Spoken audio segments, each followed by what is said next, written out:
Okay, so today we're talking about cryptography. Cryptography is like a very important aspect of cybersecurity, like very, very important. Okay, especially for security agencies like maybe the Army, Air Force, Navy, Police. Cryptography is very, very important. Okay, if you plan to join any of those organizations in the future, um, cryptography is very, very important. In fact, they can even employ you just for having the knowledge of cryptography. Okay, so the purpose of this topic is simple, just for us to be able to understand the science of encryption and decryption, because that's what cryptography is all about. For those of you that do cryptocurrency, crypto trading, this is where the crypto trading, cryptocurrency, this is where they derived it from. And I like this topic so much because it was what I did in my final year project when I was still in the university. So it's a topic I enjoy a lot. So, what is cryptography? Cryptography is the science and art of creating secure communication system through the use of code and ciphers. Okay, so we're going to be defining all these terms. If you are wondering what a cipher is, we'll define it shortly.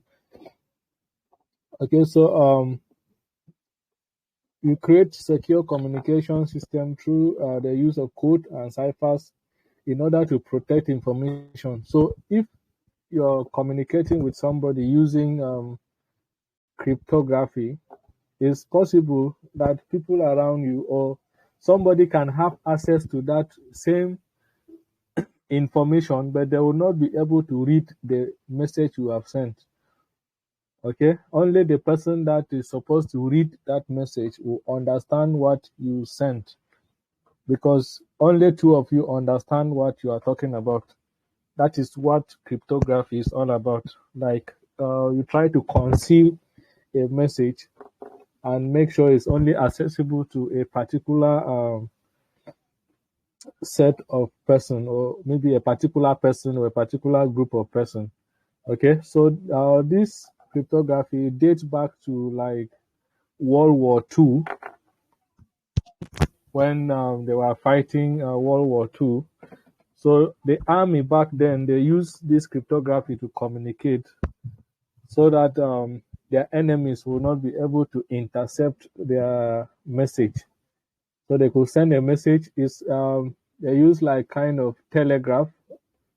So they could send a message, and only the person that is intended to see that message can decipher the message. Okay, so cryptography is derived from two Greek words, cryptos, which means hidden, and graphia, which means writing. So that's like hidden writing. Okay, for example of cryptography is encrypting a confidential email to prevent unauthorized access. So I can send an email to you, and I'll send you like an encrypted email, and even if the email gets to a wrong person, the person will not be able to read what I sent, except it is you that gets the message, because only you will understand what I was trying to say.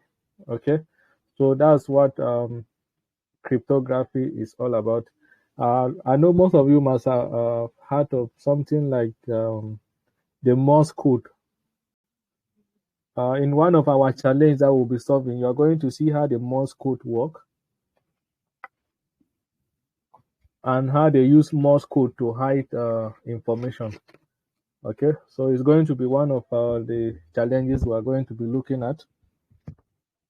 Okay, so the key objectives of cryptography is confidentiality, which is to ensure that information remains a secret, because this is like these three stuff: confidentiality, integrity, and authentication. These are the key uh, goals, the vision, or should I say, the mission of cybersecurity, to make sure information remains confidential, there is integrity, and the information is authentic.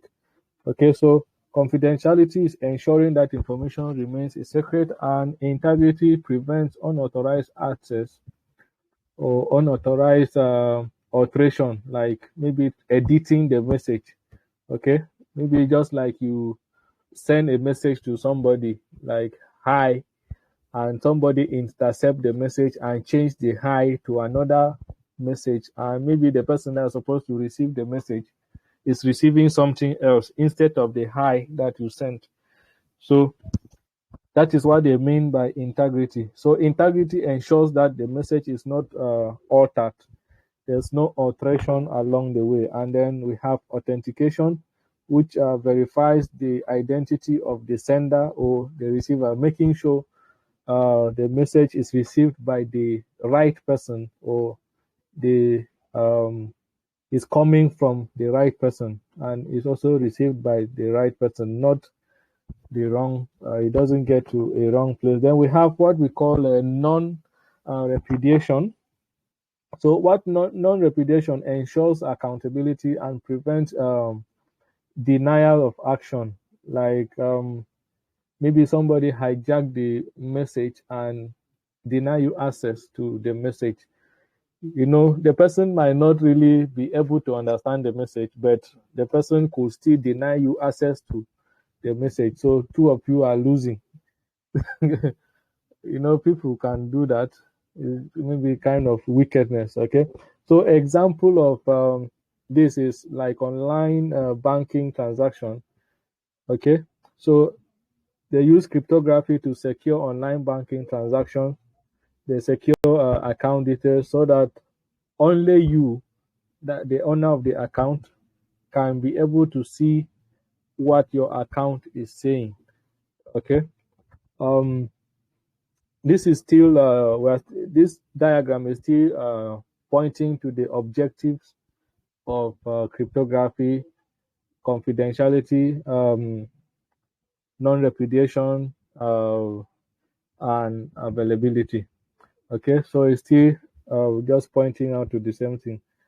I hope most of you might have gone through the slide already, so all of this might look very boring. So these terms are very, very important. These terms, this definition of terms, they are very, very important. So these are like key terminologies when it comes to cryptography. You need to understand this term so that when somebody is speaking, and you as maybe a crypto analyst or a cryptography specialist, if that is the field you intend to follow in your own cybersecurity pursuit, you are not like confused what the person is saying. Okay, so if you hear plain text, they are talking about the original readable message, just like a normal text, maybe hi, how are you, all those normal text. Okay, that's what they mean by plain text. That's the original message. Then the ciphertext is the encrypted message. Okay, what is encryption? Encryption is like setting a password. Let me put it in layman terms. Encryption is like setting a password on a document or maybe a message, so that only a particular person is able to see that message. Okay, so like your phone now, when you put a password on your phone, you are encrypting your phone. Okay, you are encrypting your phone. So that's, forget about the English. It looks very big, but that's what it simply means. Encryption means like setting password, like access control, making sure only the person that is supposed to access that particular information accesses the information. You can encrypt anything on your computer. You can encrypt your files. maybe at the long run, I'm going to show you how to encrypt things like maybe folders, or maybe encrypting your flash. You can encrypt your flash so that maybe only a particular person that has the password can access the flash. Okay, so encryption, or in other words, you can say encipher, is the process of converting plain text into a ciphertext. Okay, so like that's the process of trying to set a password to your plain text, or to your original readable message or document or whatever you want to encrypt. That is what they are referring to as encryption or encipher. Then decryption is the process of converting the ciphertext back to plain text. That is opening the document, cracking the password. That is what they mean by decryption, the process of cracking the password. You are trying to decipher the password that is supposed to open that particular document, just like a padlock. Okay, when you are locking the padlock, you are encrypting the padlock. The process of trying to open that padlock is you are trying to decrypt, or you are trying to decipher the padlock. You know, there are currently new padlock. There are some padlocks that comes now. They use keys like pin numbers. Okay, personal identification number. They use pin. You don't need to be putting like an actual key to open the padlock. You just press some buttons, and the thing will unlock. Some use fingerprint and all of that. All those processes are a process of encrypting. So what is a key? A key is the secret parameter used in the encryption or the decryption process. Okay, so the key is what you either use to lock or unlock the plain text. So this is just a continuation of the key terminologies. We have cryptography, which is mainly what we are looking at. So cryptography is like the study of encryption principles and method. How can you secure document properly? Okay, how can you secure document properly? Like all these two-factor authentication that they are using now, is somebody that came up with that idea. So it's that person that came up with that innovation is a cryptographer. He sat down and thought, okay, say, how can we be able to make our document or our devices more secure? He came up with 2FA, two-factor authentication. Then we have crypto analysis or a code breaking, which is the study or principles or method of deciphering ciphertext without knowing the key. So let's assume they sent you a key, they sent you a document, and that document is encrypted, but you don't know the key. The process of trying to crack that document to get the key that was used in locking that document is what they are talking. That's code breaking or crypto analyst. So there are people that this is their profession. Like this is what they do. Once they say something that need to be cracked, you can always meet them and they will help you to crack it up. Okay, in few minutes we are going to be looking at how to do all these things, how to do crypto analysis, a bit crypto analysis. Sorry for my pronunciation. So then we have cryptology, the field of both cryptography and crypto analysis. Example of this are like sending a message, hello. You can encrypt your message. You can encrypt this hello, okay? And somebody looking at it, the person will be seeing something else instead of seeing the normal hello that everybody knows. But you that they send the message to, when you see it, you are going to know this person is saying hello, and you can as well reply with an encrypted message saying maybe, hi, how are you? You guys can communicate using cryptography. like that, and it will be very interesting. Okay, so let's look at the history and evolution of cryptography. Like I said before, this thing started back since World War II and maybe even before then. So there's like the Caesar cipher that was in the days of Caesar. Okay, so here they use a substitution cipher. So they like you could substitute numbers. I don't know how to. Okay, I think there's an example here. Okay, so this is an example of how Caesar cipher looks like. So you rotate numbers. If you look to the right, you see some numbers where A is marked to D, B is marked to to E, C is marked to F. So automatically they have adjusted the alphabet. So in this alphabet, our A is D, our B is E. So it's not like the normal alphabet where you start from A, B, C, D. So they have shifted the entire alphabet, right? So if somebody send you a message, and if somebody send you a message and told you that this message contains Caesar cipher, automatically you should know that this is what the person is talking about. So you just go back to this chart and go and check. Okay, that means if this person is saying this message is a Caesar cipher, that means A is equal to D. Okay, B is equal to E, C is equal to F, D is equal to G, and like that.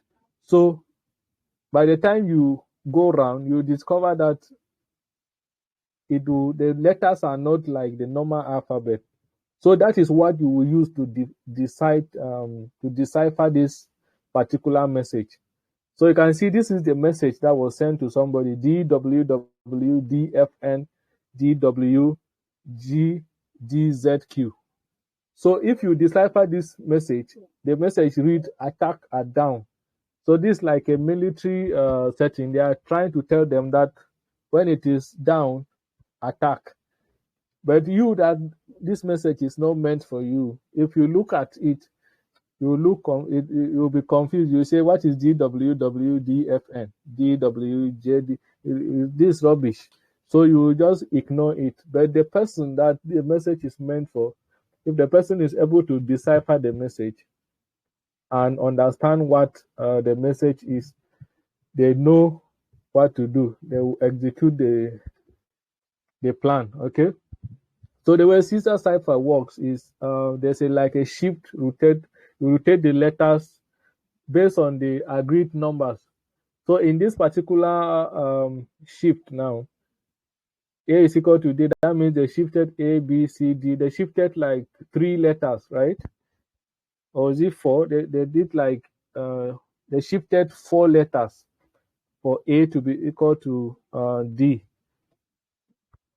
I don't know if we are following. If you're following, please just drop a message in the chat box. Let me know that we are together, because some of this explanation, to make them in such a way that somebody will understand, could be challenging. I don't know if you all understand. Okay, Inone is following.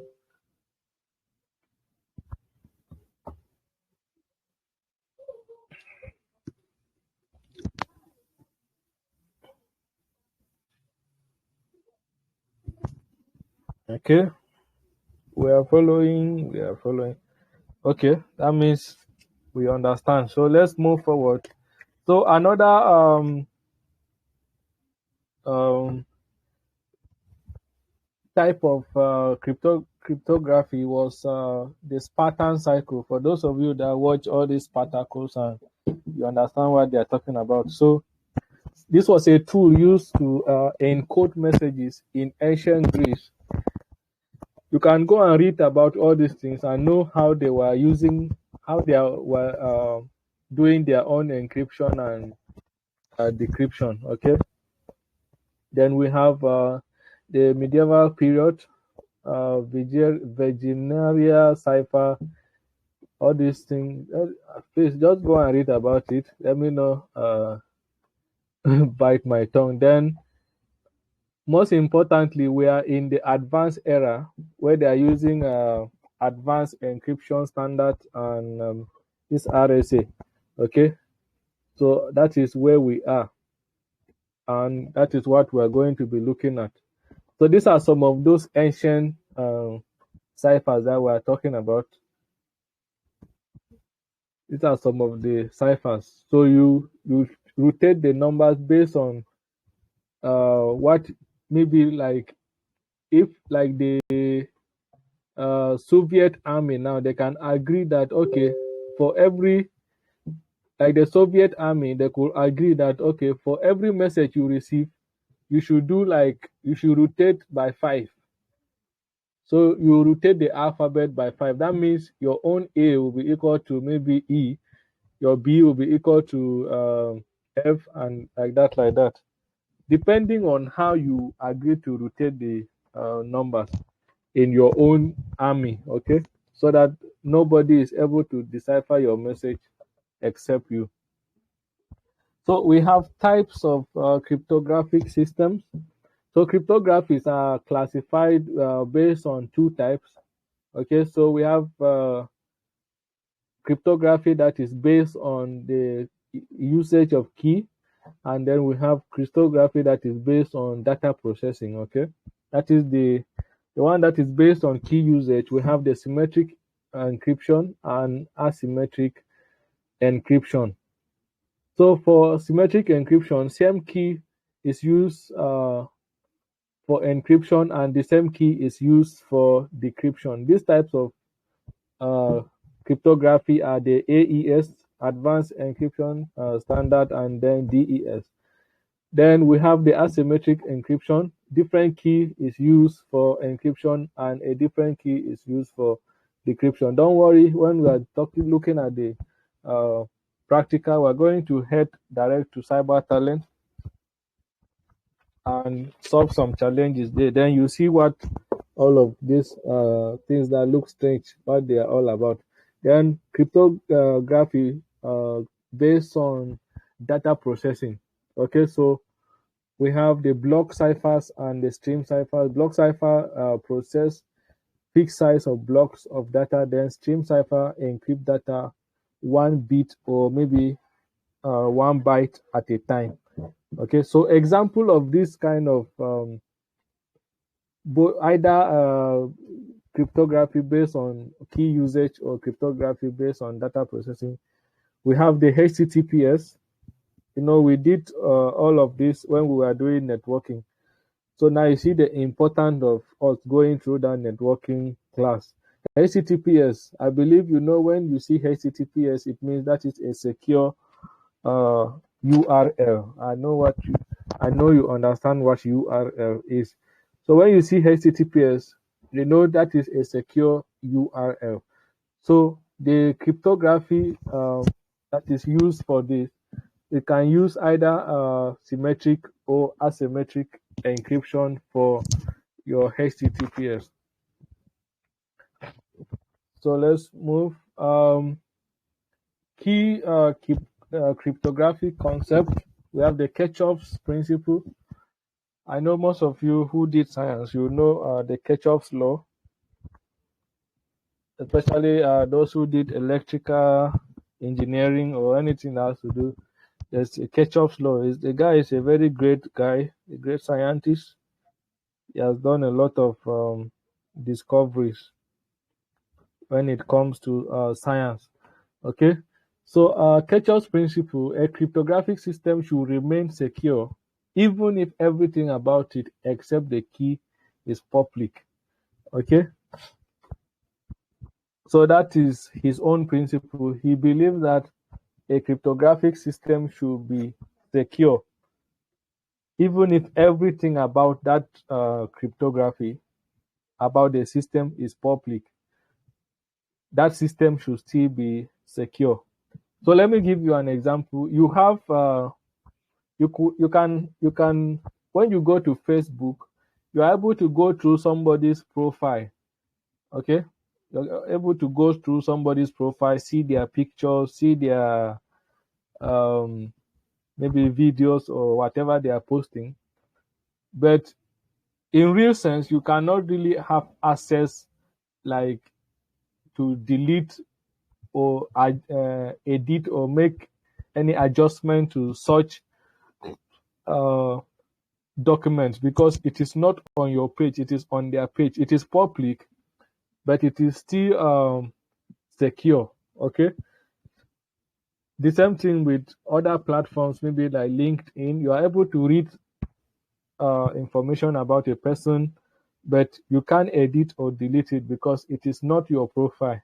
You don't have the key, you don't have the access to edit anything on the person's profile. Then we have hash function. That's another concept, and this is the one we're going to be looking at very well. Hash function is a one-way function that generates a fixed size output, that is a hash, from a variable size input. So you could have like maybe a message, and then you decide to hash the message until it gets to the person. The person will now decrypt it and get the message. Okay, I know this might sound strange, but don't worry, when we get to cyber talent, it will clear by the time we solve one or two challenges. Okay, so example of this could be password stored in hash form using SHA-256. So when we're talking about SHA-256, there are different types of hashing. There are different types of hash functions. Okay, the earliest hash functions were MD2, MD3, MD5. I think MD5, some systems are still using it, but I think it's getting weaker. Okay, MD5 is getting weaker. So they entered SHA-1. Okay, SHA-1 is like a series. So it could be 120 something, 126, 1 this. Then they got to SHA-2, which is where we have this SHA-256. There's SHA-224. There's SHA, like anything that falls after that two is under that series. I don't know if you get what I'm saying. Then there's also SHA-3 and like that. Okay. So for an MD5 hashing, for an MD5 hash, an MD5 hash is usually 32 character long. That's hexadecimal characters. I don't know if you understand what hexadecimal characters are. Hexadecimal characters are when you count in binary from 1 to 10, from 1 to 9 usually. In binary you count from 0 to 9.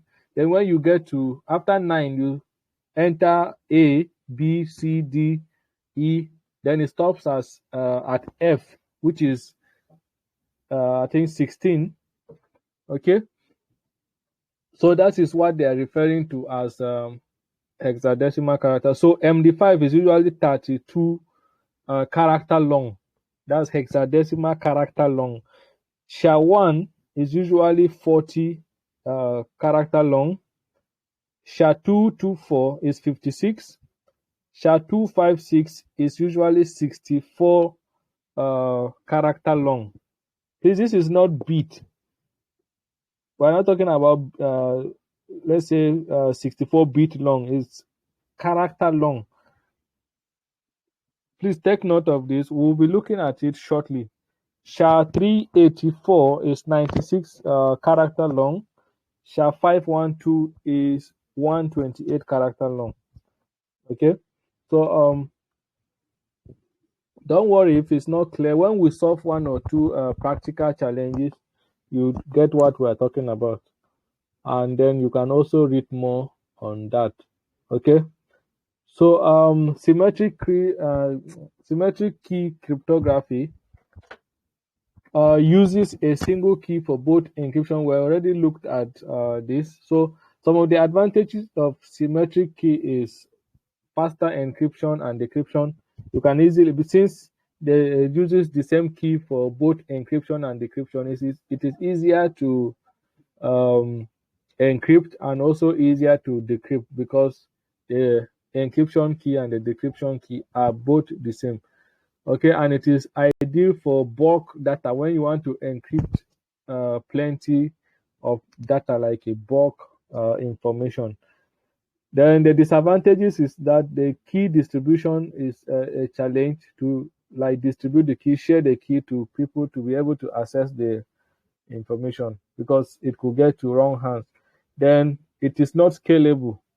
Okay, you cannot scale it to maybe add the size or reduce the size. Then asymmetric key advantages is that it solves the issue of distribution problem in symmetric key cryptography because the key you are using to encrypt is not the same as the key you are using to decrypt. Okay, so the problem of distribution is solved, and also it provides a digital signature for non-repudiation. We already defined what non-repudiation is. Okay, let me give you an example. For those of you that did my first class, the first class we did on WhatsApp, the first cybersecurity class that we did before we progress to where we are now, the certificate I issued to you, there is like a key on it that anybody that wants to verify the certificate to check if it is authentic can always use that key to check. Okay, so if you look at that certificate, you see there's a place for like a key that somebody can use to check the authenticity of the certificate. Maybe you altered the certificate or you made some changes and maybe it is no longer the original. Okay, so that is one of the example. And the disadvantages of asymmetric key cryptography is slower. It is slower than the symmetric encryption. It takes time because definitely, since it is more secure, it will definitely take time and it takes higher computational overhead. So, it will definitely take time to put everything together. Higher security means you'll be moving a little bit slower. Okay, you have to take time. Speed and security. There are trade-offs in computer. There are always like trade-offs. That's why you cannot have like a perfect computer system. If you see a computer that the battery lasts maybe for like 10 hours, the processing speed will be a little bit slow, or the RAM. Something must just be not complete with the system. There's no like perfect system. Okay, if you see a system that have maybe very high processing power, the battery will not last long. So there are always trade-offs in computer. That's what all these companies like iPhone, they used to keep coming back with iPhone 20, iPhone 1 million, and all of that, and collecting our money. Okay, so the role of hash function. The role of hash function. A hash function takes input data and generate unique fixed size hash value. I already told you about different types of hash algorithms, the MD5, SHA-1, SHA-2, and all of that. Okay, so the properties, there's a one-way. Hash functions are irreversible process. Okay, and there's collision resistance. That means there's no two input produce the same hash. That is what makes it very unique. That is why they are using it in cryptocurrency. Okay, that's why they are using cryptography for cryptocurrency because of these hash functions. Okay, no two input can produce the same hash. That means if there's even just a little change, a dot, the entire process changes. It will not give you the same hash. Even if it's a comma that you change, it doesn't give you the same hash. Okay, so that's what makes it secure because of these noticeable changes. And number one, they say it is irreversible. The process, you cannot reverse it. Once you hash um, a function, you cannot reverse it. And what are the applications of this? It is applied in data integrity checks.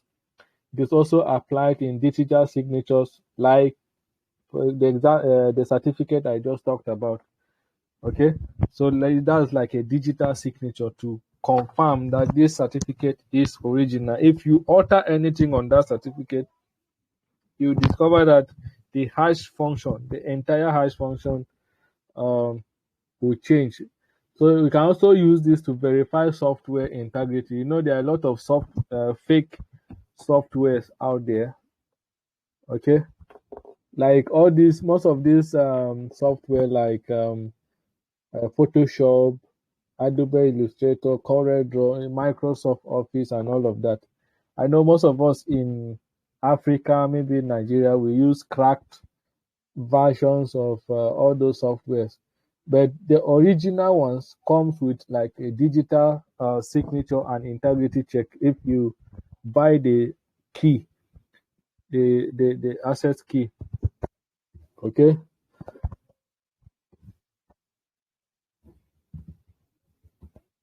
Hope I'm not talking too fast. Someone said before that I'm talking too fast. Okay.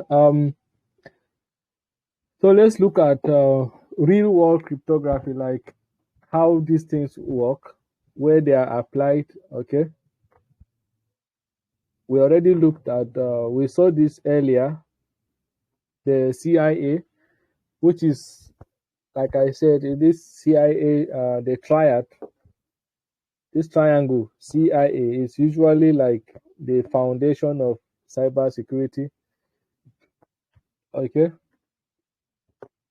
data must be confidential, there must be integrity, and there should be a means of authentication. Okay,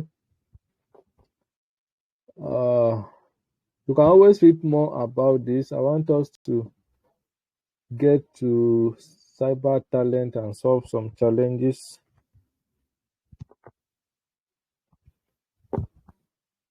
Public key infrastructure. Please, I'll just jump some of these things. You can always read about it. The slide is there. I shared it on the Google platform. Threat to cryptography. So the threat to cryptography, we have like types of attack. We could have like brute force attack. Okay.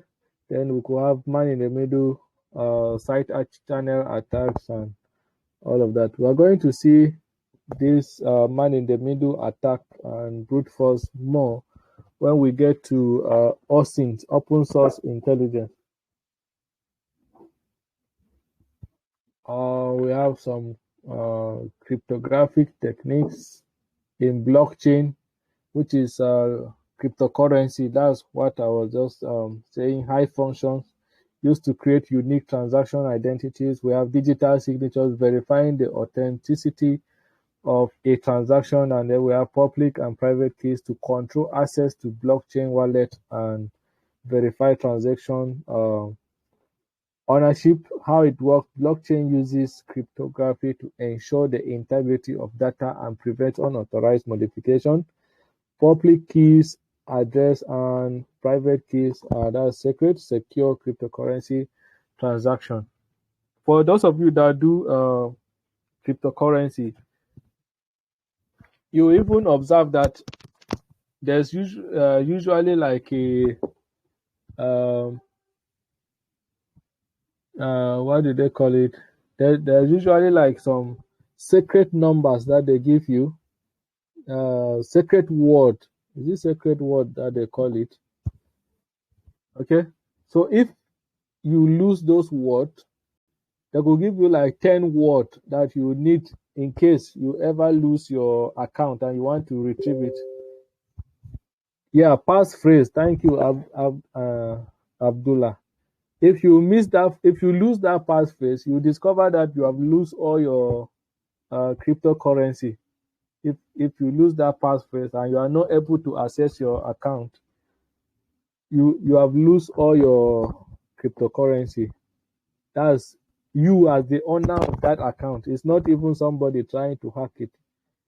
So they will always tell you that this passphrase, you should keep it safe. You should write it somewhere and keep it safe in case you need it to retrieve your account. So in conclusion, and here are some key takeaways. Cryptography is the foundation of modern secure communication. It ensures confidentiality, integrity, authentication, and non-repudiation in various systems, including online banking, e-commerce, that's like Jumia, Konga, and Amazon, and blockchain, the popular cryptocurrency platforms. Cryptographic techniques continue to evolve in response to emerging threats such as quantum computing. Please go and read about quantum computing. It's a very interesting topic. You will love it. Okay. As a tech person, you must keep reading and reading and reading. So that's the end of this slide. Let me quickly go to cyber talent. Let me see, in less than 15 minutes or 20 minutes, let's see how many challenges we can solve on cyber talent. cybertalent.com. So I'll also drop assignments. The one you are able to do, you can do it. The one you are not able to do, don't worry. We'll do it next week. We'll solve it next week in class. But just try your best. Don't go trying to cheat. Just try your best. It's for you to learn. It's not a competition. Okay? It's for you to learn.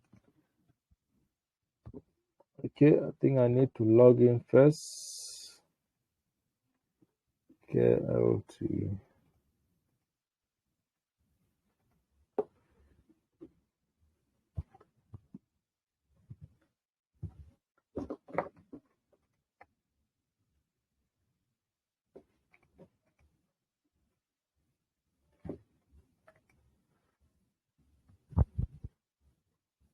So please just be patient while I try to log into Cyber Talent. Okay, so I've logged in. Go to practice.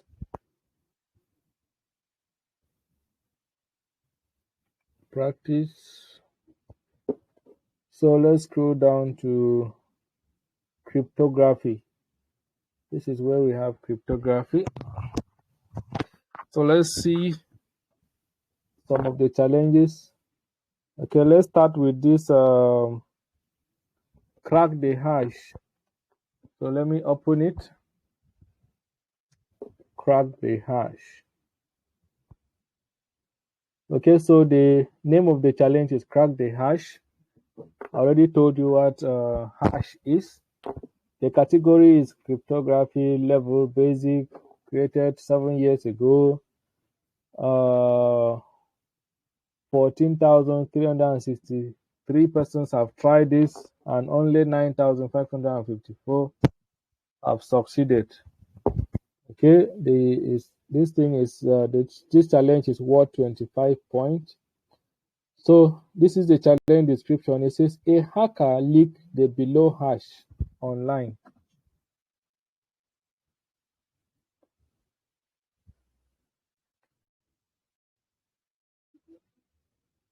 Okay, you can't see my screen. Maybe let me try to share it again. Let me try to share it again.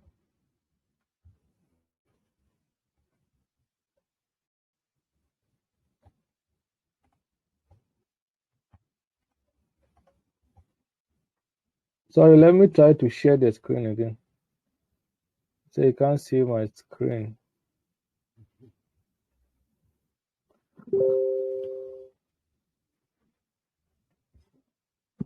Yeah, just hold on.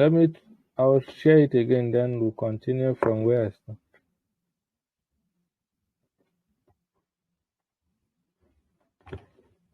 So don't panic. Share screen.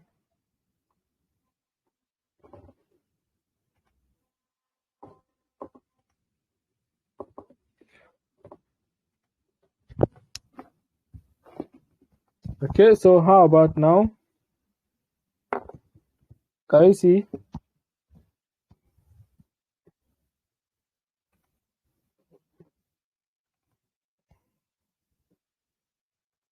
So let me open it back so that you can see. So cyber talent. I believe you can still see the screen, right? Cyber talent, then you go to practice and you scroll down to cryptography. No again. What's happening?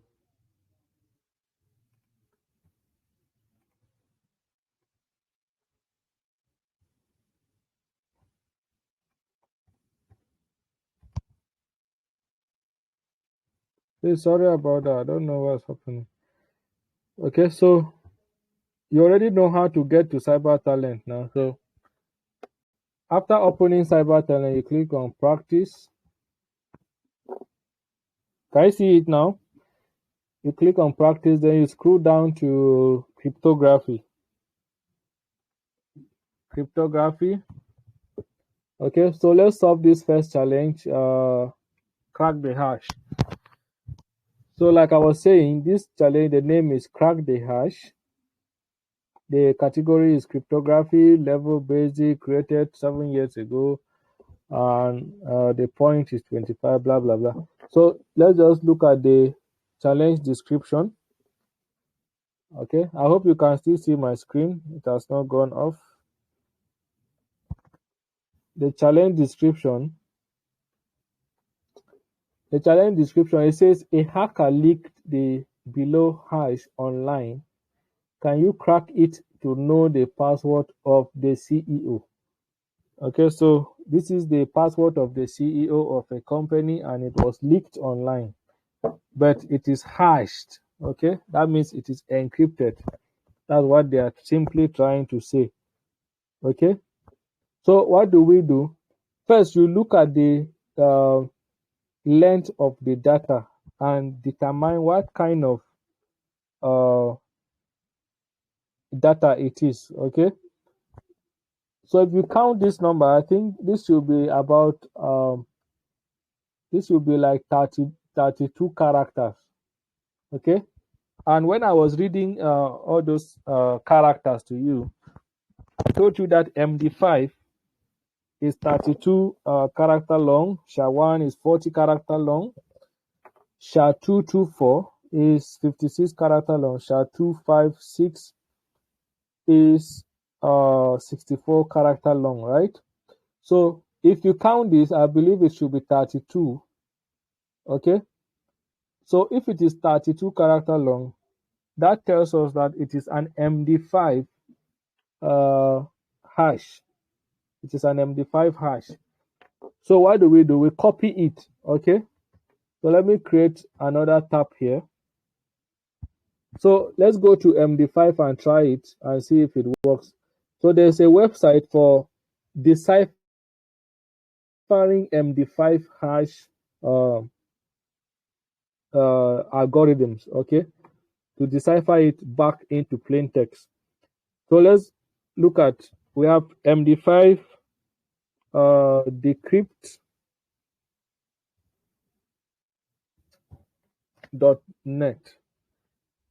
Okay, so when you come to this website, this is how the website looks like. So you click on this encrypt/decrypt. and select the type of decryption or a type of encryption. You can, on this website, you can either encrypt or decrypt, right? So we're already given a challenge here, and looking at it, we have decided that this looks like an MD5 hash. So that's why we went to this particular website, md5decrypt.net. Okay, so when you click on this encrypt/decrypt, if it is an MD5, you can select MD5, SHA-1, SHA-2, 5. So depending on what you're working with, I've already given you the values. Okay, that's like one of the easiest way to determine what kind of encryption your data is using. Okay, first count the number of the values to know. If it is 32, then you should narrow your knowledge down to MD5. It is 40, you should know this is kind of SHA-1. Then if you see values that are mixed, maybe capital letters mixed with figures, mixed with equal to, plus, minus, all of those things, you should know they're talking about maybe like a base 64 or base 32 hexadecimal number. Okay, you can read more of this. We have done something like this before. I think I gave you one assignment that has to do with base 64 hexadecimal number before, and I tried to explain what all of that means. So we're dealing with MD5 here. So I'm going to select MD5 decryption. I already copied this value, this hash. Okay, I already copied this hash. So I'm going to, sorry, this is an advert, so just close it. So I'll paste it here, and then I'll click on decrypt. Then you wait for the number to decrypt. Okay. So if you look at this, you see they're showing you this number. This string is equal to I am the flag. So this is what was encrypted in this number. So I'm just going to copy this, I am the flag, and I'll come back to Cyber Talent, paste it here, and I'll click submit. Then you wait for it. Congratulations, correct submission. So that is like very simple, right? So let's go to another challenge and see. Let's look at another challenge. We'll just try to do like 4 or 5 challenges. Then I'll give you some assignments so that you can do and also learn on your own. Let's look at this guy. Guess the password. Let's open this. Guess the password. Okay, so this challenge, the name is Guess the Password. Level is easy. 7 years, created 7 years ago. The challenge description, it says a hacker leaked the below hash online. Can you crack it to know the password of the CEO? The flag is the password hash. Okay, the flag is the password hash. The flag is the password hash. Now looking at this other number here, if you count it, I think it should be up to 50 something, or maybe 40. It should be about 40. So forget the fact that I'm rushing it. This is because I already know this. You should take your time and count this and know, so that you can determine if it is an MD5, a SHA-1, or a SHA-256, or which type of hash algorithm it is, or maybe is it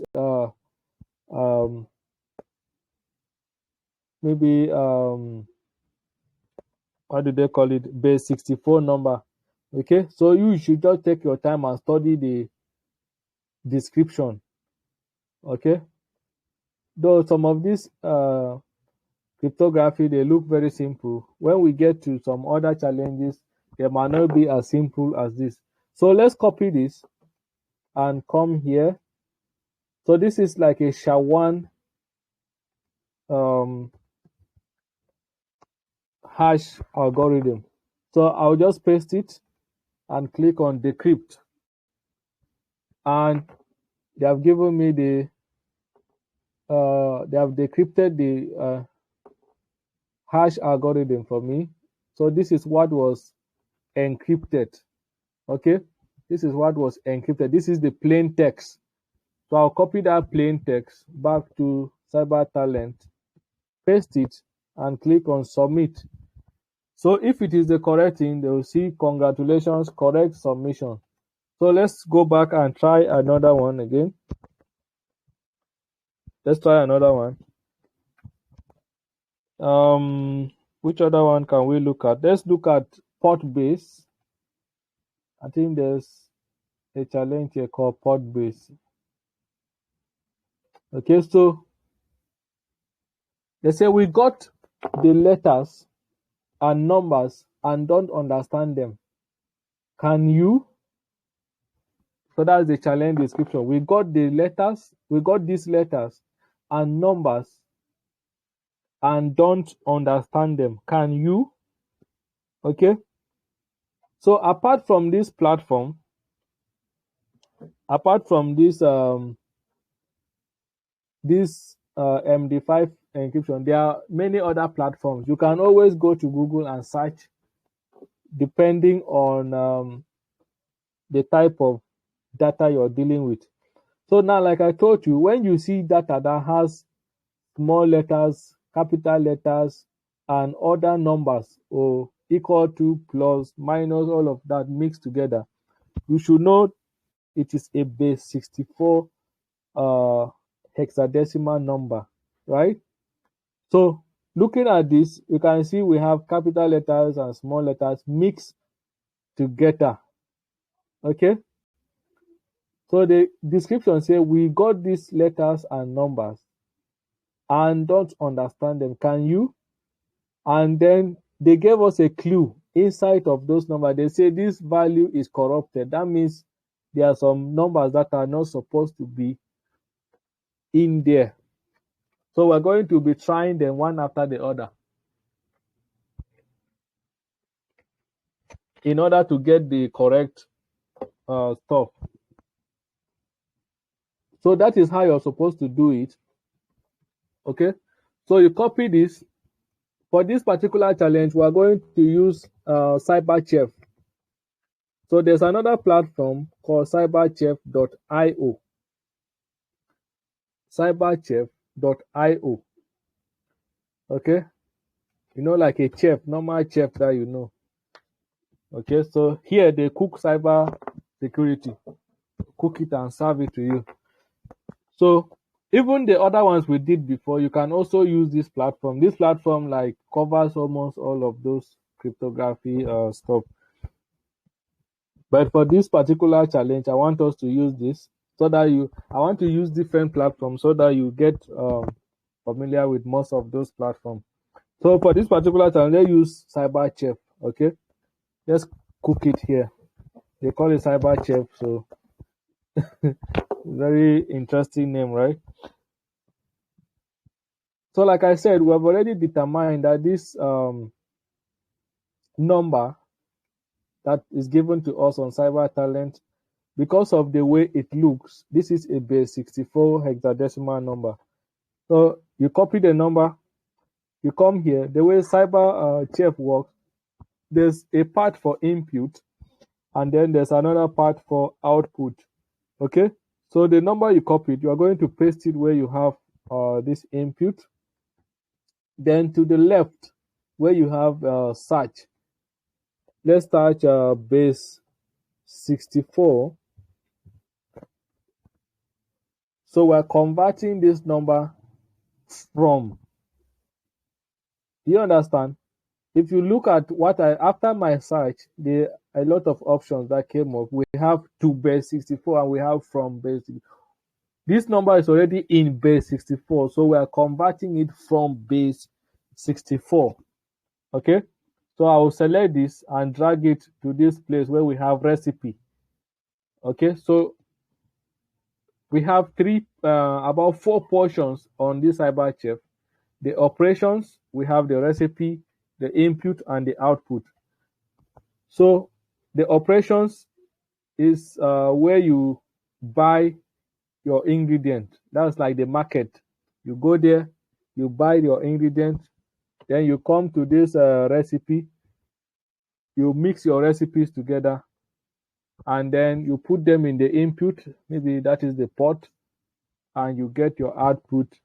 Then you click on when you click on bake, that is when you get your output. I don't know if that is clear. When you try it yourself, by the time you solve 1 or 2 of this challenge, for those of you that have your system in front of you and you're following, this will be very interesting for you.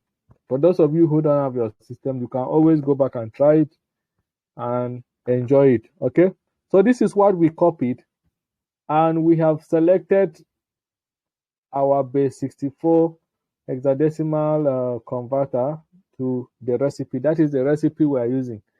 Okay, let me delete it again and come back here and do it again so that you see. Just type what you are using. If it is a SHA-1 you need, you type SHA-1. Okay, SHA-1, it will come up. You can see it's SHA-1. If it is SHA-256, if it is MD5, just come there and type. But for this case, we are using base 64. And like I said, this number is already in base 64, so we are converting it from base 64 to a plain text. That is ASCII, ASCII, okay? American Standard Inter something.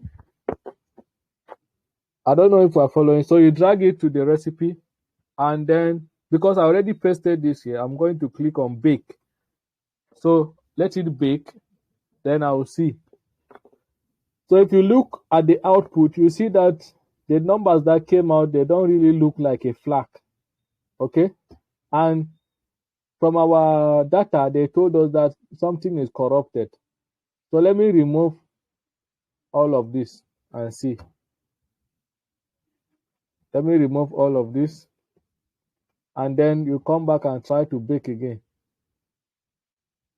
You can delete this and still bring back this.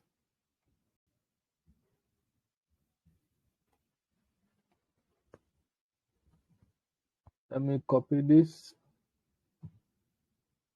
This data is not valid by array, blah, blah, blah. That means the data is still corrupt. So I'm just going to be deleting one after the other. Let me delete this B again and try again. I'll click bake. So now we have something that looks like a flag. Okay, if you look at it, you see G open bracket B453_61. This looks like a flag. Okay, so this looks like a flag. Don't forget, all of these things is CTF, capture the flag. That's what this process is, CTF process. So that's what we're trying to do, right? So this G blah blah blah, it looks like a flag. So I'll just copy it and take it to CyberTalent and paste it and click on submit.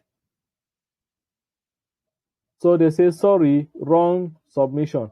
So I'm going to paste again and keep modifying it. So where we have this G, I'm going to write flag. Okay,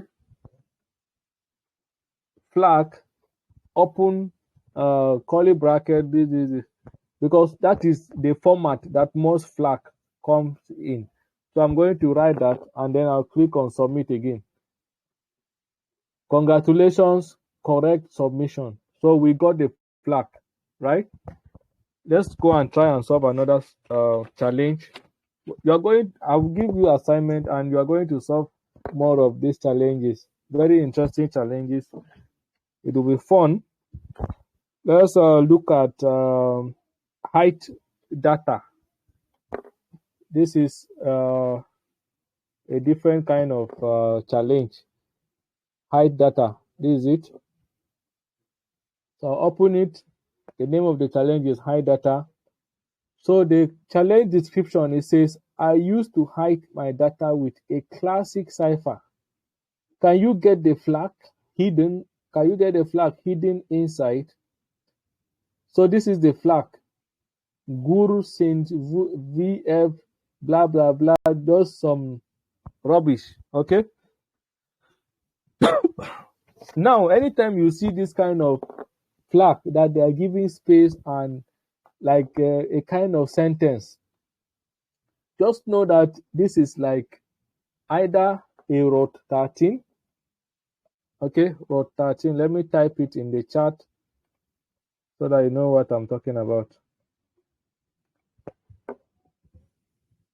You remember that Caesar cipher that we were talking about? I was telling you that you can either rotate the numbers by 3, by 4.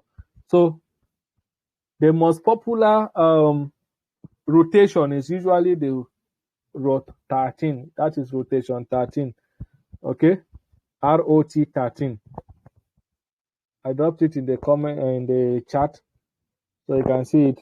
So if you look at this string, they look like a rot 13. That's like the most common Caesar cipher that is very common, rot 13, right? So what we're going to do, we're going to copy these long strings and we're going to another website. There's another website for deciphering such kind of ciphers. Okay, and the name of the website is rot13.com.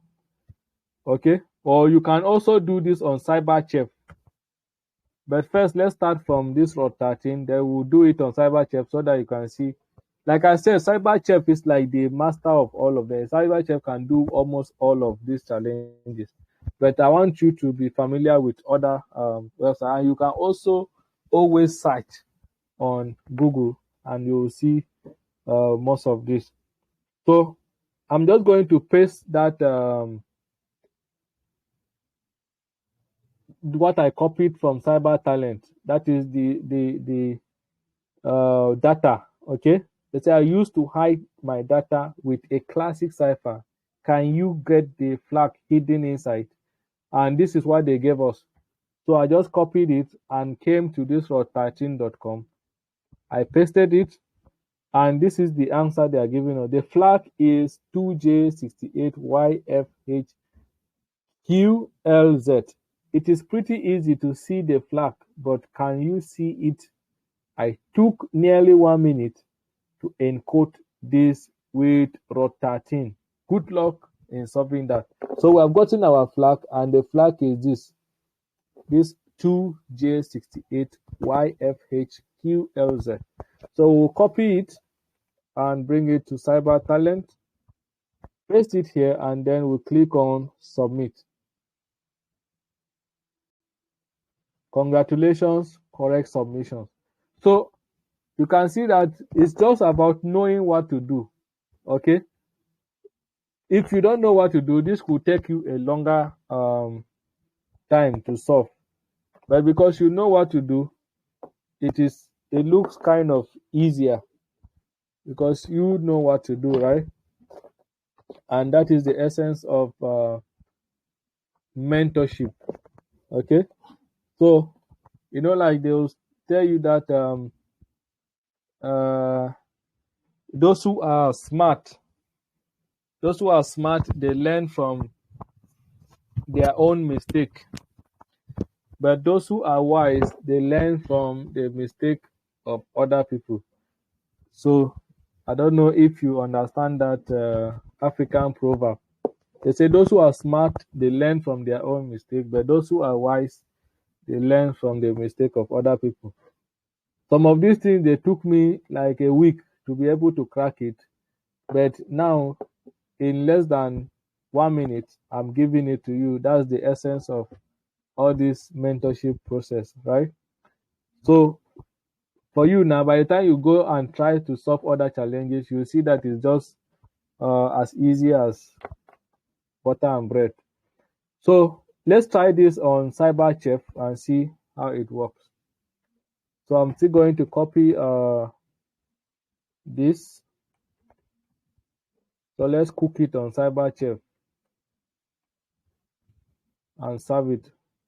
Oh boy, my battery is dying. So like I said, after pasting your challenge, you search for the operation. So the operation we are using is rod 13, and then you drag it here. Okay, and then you click on bake. Okay, let me delete this first one. Then you click on bake. So you can see the challenge just came. The flag is 2J this. It is pretty easy to see the flag, but can you see it? I took nearly 1 minute to encode it. So that is the flag. That is row 13. Let's try to solve one more. My laptop battery is giving me warning already. Let's try to solve one more before we go. Then you watch out for your assignment. Which other one shall we solve? Okay, let's look at this hash error. Okay, so hash error, the challenge description, it says we got this corrupted hash password from a pcap file. I believe you know what a pcap file is from our cybersecurity. From our networking. You know what a pcap file is. We got this corrupted file, hash password, from a pcap file with a note. Password is equal to SHA1, open bracket, SHA result, and the hash is 77 blah blah blah, this long number here. Now studying this number, if you study this number, you observe that this is like also like an this is an hexadecimal number, but let me copy it first. So for this one, we're going to use let's go back to our MD5 decrypt.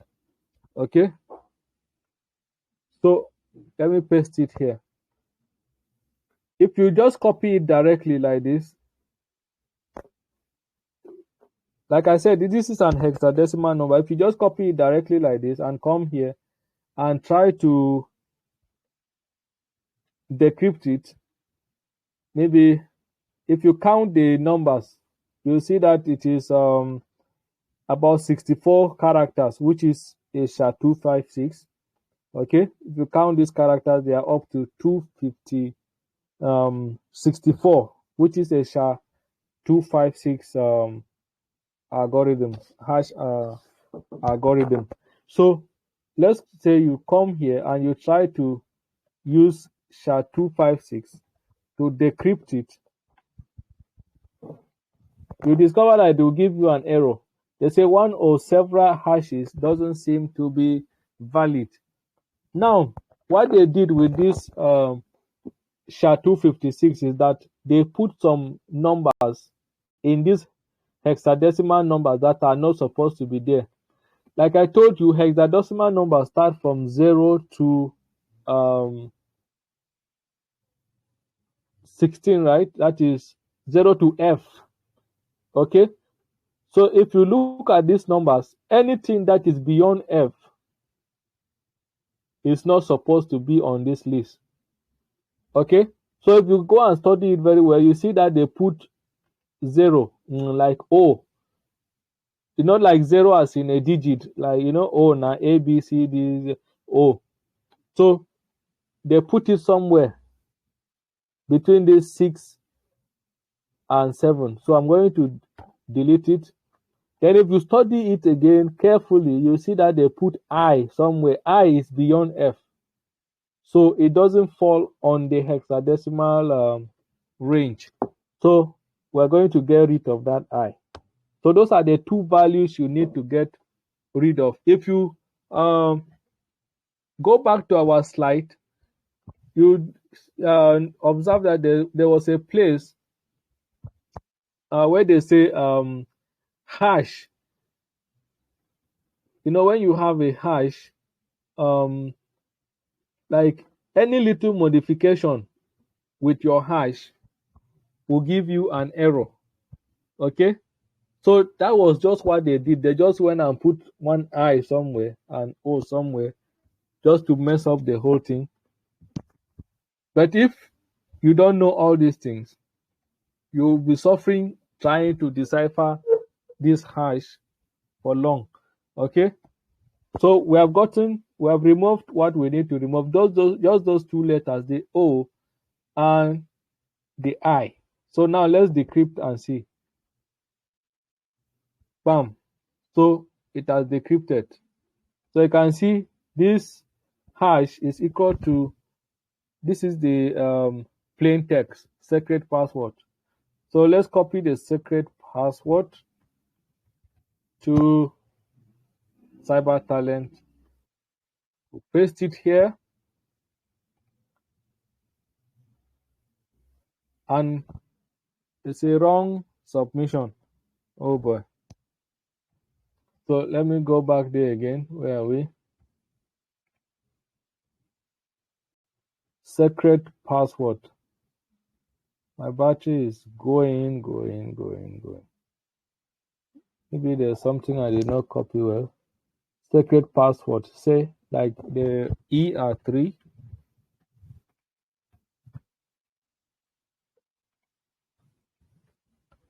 Secret password.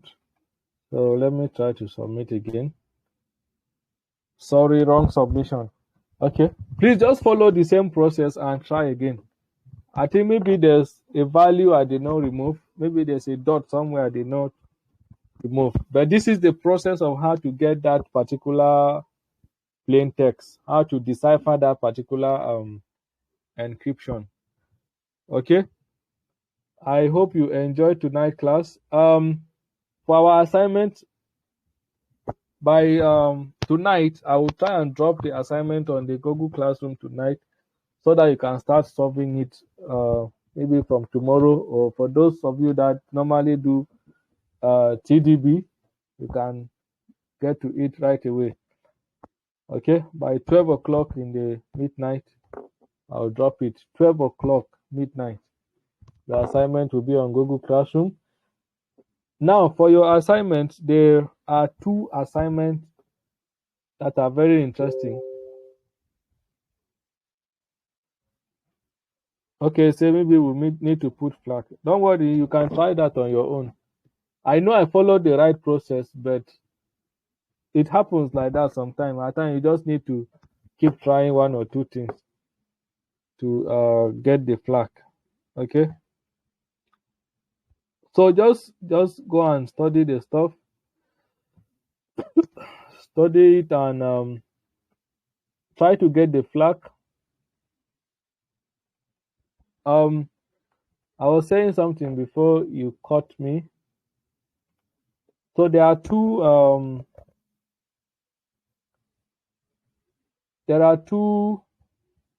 flags. I'm going in the assignment. The assignment I'm going to give you will be 6 challenges. You're going to have 6 challenges, but out of those 6 challenges, there are 2 very important challenges there that I want you to be able to solve. Okay, so one of them is the conjuring. Please take note. And then sound. What is the name of that challenge again? Sound something. What is the name of it? Okay, the name is it's not sound, it's louder. Okay, the name of the challenge is louder, like loud. louder. So please take note of that. Conjuring, there are 6 challenges in number, but I'm more interested in conjuring and louder. Anybody that is able to submit, the first person to submit those 2, conjuring and louder, the first person to submit those 2, I'll buy data for the person. So that is the challenge. The first person to submit the 2 will get data. Okay, maybe 5 gig data or so. I don't know how many gig. 5 gig data should do, right? So the first person to submit will get 5 gig data. So, like I said, by 12 midnight, your assignment will drop on the Google Classroom. So, good night. I hope you enjoyed the class. Hope you had fun. Go to Cyber Talents under cryptography. Look at other challenges that you can solve.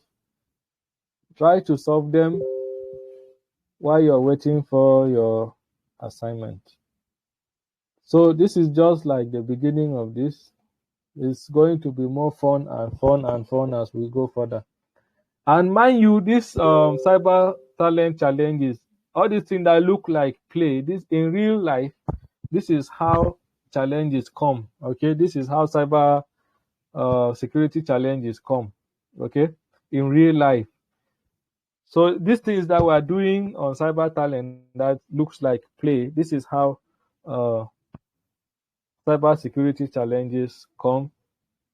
If you are in the field, someone could just bring this to you and they'll tell you, we got this message from so platoon, from so barracks, from so commander. We need you to decipher it, blah blah blah. If you have ever seen military people communicate, like the way they send their commands, the way they send their telegraph, this will make more sense to you if you have any military person or you have had the experience before. All of these things will make more sense to you.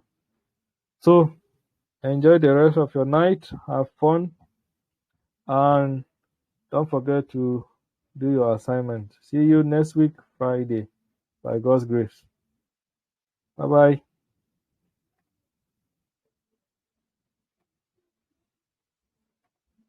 So.